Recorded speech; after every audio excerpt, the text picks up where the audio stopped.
স্ত্রী নীলাকে সন্দেহ করি, কিন্তু কোনো প্রমাণ পাচ্ছি না। তাই বাসায় সিসি ক্যামেরা লাগিয়েছি। ব্যাপারটা শুনতে অদ্ভুত লাগছে, কিন্তু তাও আমাকে পরিবারের জন্য এটা করতে হচ্ছে। নীলাদ্রিকে আমি ভালোবেসে বিয়ে করেছি। 3 বছর প্রেম করে অনেক যুদ্ধ শেষে বিয়ে। কিন্তু আমি সংসারের জন্য দিনরাত কাজ করতে করতে আর বড় ছেলে ছোট মেয়েটা হওয়ার পর ভালোবাসা বলতে ফেসবুকে ছবি আপলোড করে ভালোবাসি বলাতেই আটকে রইল। নীলাকে এখন আমি চিনতে পারি না। কি খিটখিটে আর ঝগড়াটে হয়েছে। কথায় কথায় খোঁটা দিয়ে কথা বলা, সারাক্ষণ রাগ যেন নাকের ওপর। প্রায় দেখি সন্ধ্যা অবধি চুল ভেজা। জিজ্ঞেস করলে বলে কাজ করতে দেরিতে স্নান। কি এমন কাজ ঘরে? মা বাবা আর 2টা বাচ্চা। ভাব এমন যেন মায়েদের মতো 15-20 জনের কাজ করছে। কোনো কাজ ঠিক মতো করে না। একটা জিনিসও পাওয়া যায় না। মাঝে মধ্যে শার্ট অবধি আয়রন করা পাওয়া যায় না। রান্না কোনো দিন ঝাল তো কোনো দিন লবণ নেই। শুধু তাকে সারাদিন অনলাইন দেখা যায়। জিজ্ঞেস করলে বলে একবার হয়তো ঢুকেছিলাম গো, আর অফ করা হয়নি। তাই আমার সন্দেহ লাগে। তাই কাল চুপি চুপি সারা বাড়ি ক্যামেরা লাগিয়েছি। অফিস থেকে বসে দেখব। আমি মনিটর অন করলাম। ফাইলগুলো নিয়ে চোখ বুলাচ্ছি। নীলা এখন রান্নাঘরে সকালের নাস্তার পরে থালা বাসনগুলো পরিষ্কার করছে।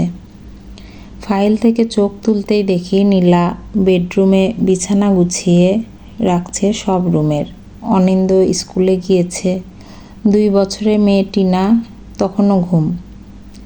টিনার জন্য চুলায় খাবার বসিয়ে রুটি সবজি নিয়ে বসলো। আমরা তো অনেক আগে করেছি নাস্তা। নীলা এখন নাস্তা করছে। সাথে মোবাইল নিয়ে অনলাইনে ঢুকলো। আমি এবার নড়ে চড়ে বসলাম। এইবার বুঝি ধরা খেলো বাছা ধন। রুটি কিছুটা মুখে দেওয়ার সাথে সাথেই টিনা উঠে গেল।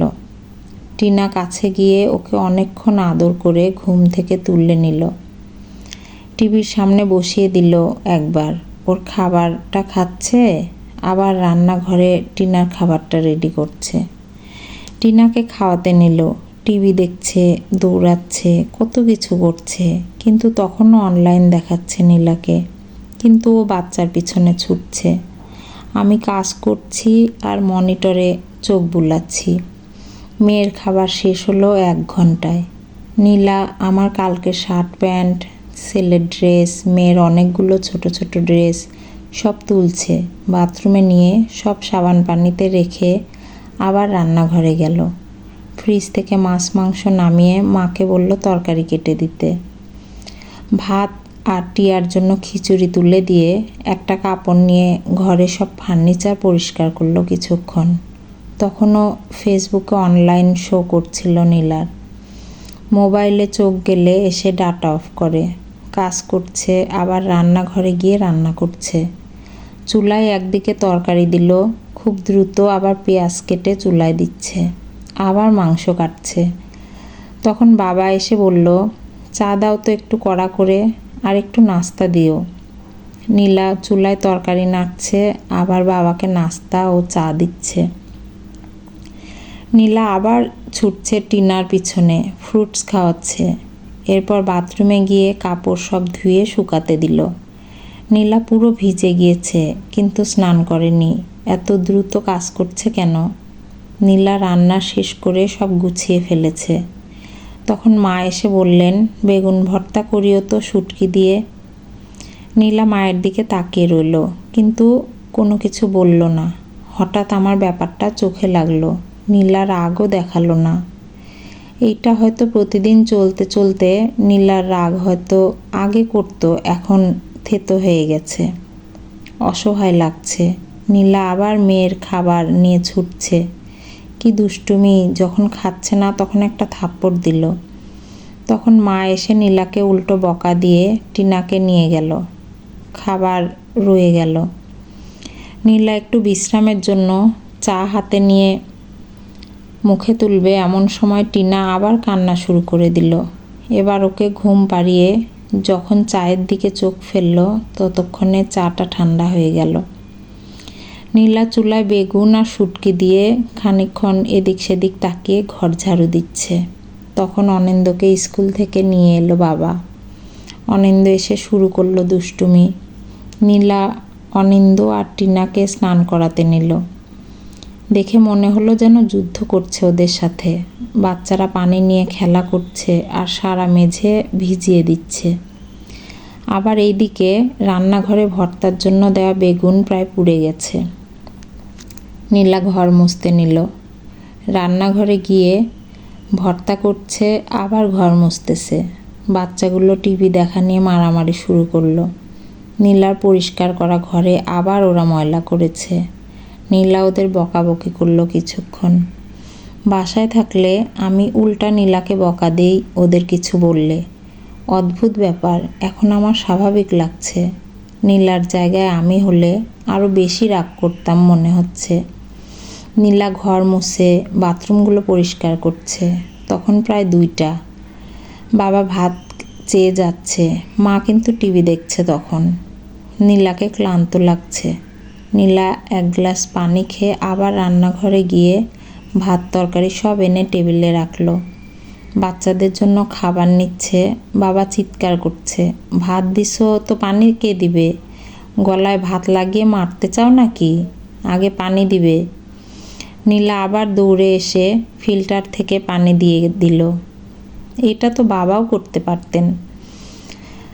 আমার আবার কেমন যেন লাগছে বুকে। আমি কি করি?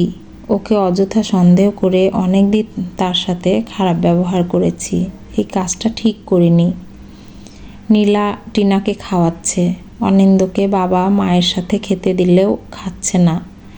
নীলা টিনাকে চেপে ধরে কোনো মতে কার্টুন দেখিয়ে খাওয়াচ্ছে। আবার অনিন্দকে খাটের ওপর থেকে বেলকনি থেকে ধরে এনে পিঠে একটা দিয়ে ভাত খাওয়াচ্ছে। বাচ্চারা যখন খাচ্ছে না, নীলা অসহায় ভঙ্গিতে তাকিয়ে আছে। কারো দিকেই না, কিন্তু নীলা বিরক্তও না, রাগেও না। কেমন যেন একটা চাহনিতে চেয়ে আছে ওদের দিকে। নীলা এখনও কিছু খায়নি, তাও বাচ্চাদের পিছনে ছুটছে। তখন মা বাবা নীলাকে আবার বকাবকি করছেন।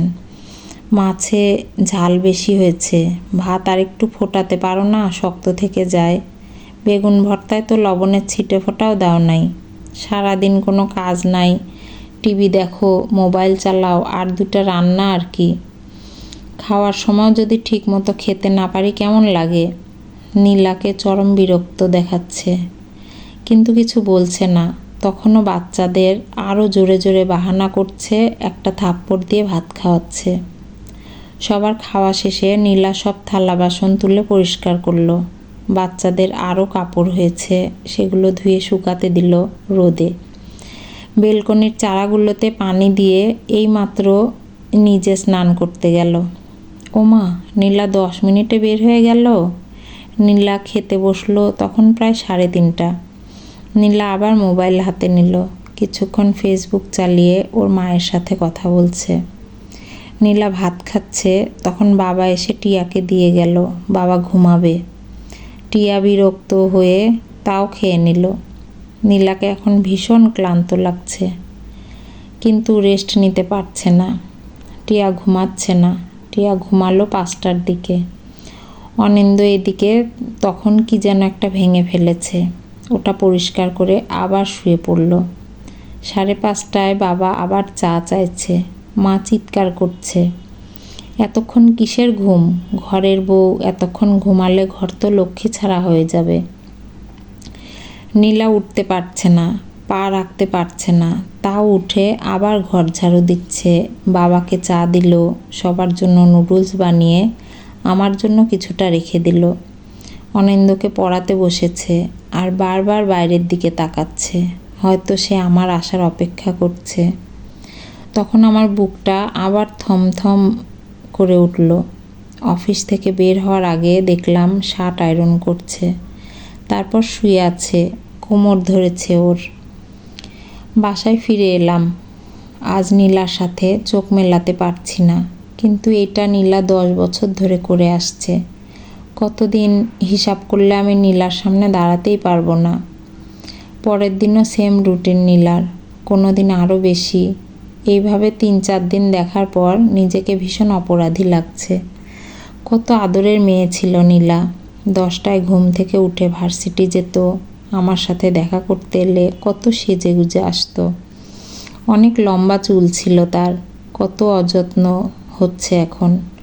আমার ঘর, আমার সন্তানদের জন্য তো কোনো শখ নেই ওর এখন। আর আমি তো ওকে এখন ভালোবাসতেই ভুলে গেছি। তখন আমার কলিগ শফিক সাহেব এলো। ওনাকে বললাম, শফিক ভাই, আপনার মিসেস তো জব করে, ঘরের কাজ, বাচ্চা, আপনার মা বাবাকে কে দেখে? আমার মিসেস অনেক করে ভাই। সকালে উঠে রান্নাটা করে আসে। 2টা কাজের মেয়ে আছে, একটা বাচ্চা দেখে আর একটা ছুটা কাজ করে। মা বাবা অসুখ বিসুখ হলে ঝামেলায় পড়ি, নার্স আনতে হয়। বাচ্চাটা সবে স্কুলে দিয়েছি, তার জন্য টিচার আছে। বেতন কেমন তাদের? ওরে বাবা, সেটা বলিয়েন না ভাই। ছুটা বুয়ার বেতন 2000 টাকা, পার্মানেন্টটা 5000 টাকা, টিচার 3000 টাকা, নার্স আনলে তো ডেলি 1200 টাকা। তবে আমরা ছুটির দিনে প্রায় ঘুরতে যাই। মিসেস সারা উইকেন্ডে কাজ করলে রিল্যাক্স চায়, সেটাও একটা খরচ। তারপর ভাই, মেয়েদের ধন্যবাদ দিতেই হয়। আমার নিজেকে এখন অপদার্থ মনে হচ্ছে। টাকা দিয়ে কাজ করানো কাজের মেয়েকেও ধন্যবাদ দেয়া যায়, কিন্তু সব কিছু বিসর্জন দিয়ে সে এত বছর ধরে আমার সংসার বিনা বেতনে কাজ করে যাচ্ছে। তাকে কখনো কি আমি ধন্যবাদ দিয়েছি একবার? এখন আমি টুকটাক কাজ করে দিই নীলাকে। নিজের কাপড় নিজে ধুয়ে ফেলি। নীলাকে বলি, আগে তো কত সেজে থাকতে, যত্ন করতে, এখন করো না কেন? আগে তো দেখার মানুষ ছিল, এখন আছে নাকি? আমাকে বলো কি কি লাগবে, এনে দিব। নীলা ভ্রু কুঁচকে তাকায়, আবার মিষ্টি হাসে। খাওয়া দাওয়ার আগে টেবিলটা ঠিক করে রাখি, পানি নিয়ে রাখি, মাঝে মধ্যে ফার্নিচারগুলো আমিই মুছে রাখি। খাওয়া শেষে নীলা যখন থালা বাসন পরিষ্কার করে, আমি তখন টেবিলটা গুছিয়ে ফেলি। নীলাকে বলেছি, তোমাকে আর আয়রন করতে হবে না, ছুটির দিনে আমি দোকানে দিয়ে আসব। টাকা? সপ্তাহে 6টা শার্ট আয়রন করতে যত টাকা লাগবে তত টাকার তো আমি একবারে চা নাস্তায় খাই। খেয়াল করলাম আমার ছোট্ট ছোট্ট কাজে নীলার কাজের অর্ধেক কমিয়ে দিয়েছে। নীলা নিজের যত্ন করে, এখন অত রাগারাগিও করে না। আমি ফোন দিয়ে তাড়াতাড়ি খেয়ে নিতে বলি, এইটা করতে আমার সময় ব্যয় হয় না। কিন্তু নীলাকে দেখি আয়নার সামনে গিয়ে একটু হাসে, তখন আমার বুকের থম ধরা ভাবটা একটু কাটে। কেন ক্যামেরা লাগিয়েছিলাম এটা এখন নিজেই ভুলে গেছি। এত কিছুর মধ্যে আমি নীলাকে কত সময় দিয়েছি, যা সন্দেহ করেছি তা যদি ঠিকও হতো, দোষটা কি আমার হতো না? আরেক ছুটির দিনে সব ক্যামেরা খুলে ফেলি, নীলাকে সব বলি। নীলা বলে, কি পেলে তো? তোমাকে খুঁজে পেলাম আবার।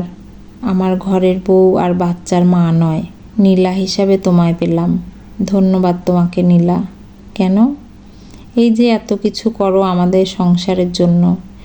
ধন্যবাদ তোমাকে আকাশ। আমার মতো হাজারো নীলা তো প্রতিটি ঘরেই আছে, যারা সবটা দিয়েই সামান্য ধন্যবাদ আশা রাখে না। কিন্তু তোমার মতো দেরিতে হলেও কয়জনে সেটা বুঝতে পারে বলো তো? তাই তা তোমাকে ধন্যবাদ হিসাবে জামদানি দিব ভেবেছিলাম, তাহলে লাগবে না মনে হয়। ওমা, কেন লাগবে না? আর আমি তোমাকে ধন্যবাদ হিসাবে তিতা করলার রস খাওয়াবো কাল থেকে। তোমার পেট বেড়ে যাচ্ছে। এমা, না না। নীলা তখন উচ্চস্বরে হেসে উঠল, ঠিক সেই আগের প্রেমিকার রূপে। ও তো প্রেমিকাই রয়ে গেছে, শুধু আমি প্রেমিক হতে ভুলে গেছিলাম। গল্পের নাম সন্দেহ, কলমে মাঝারুল হক হিমু, কণ্ঠে লাবণী সাহা।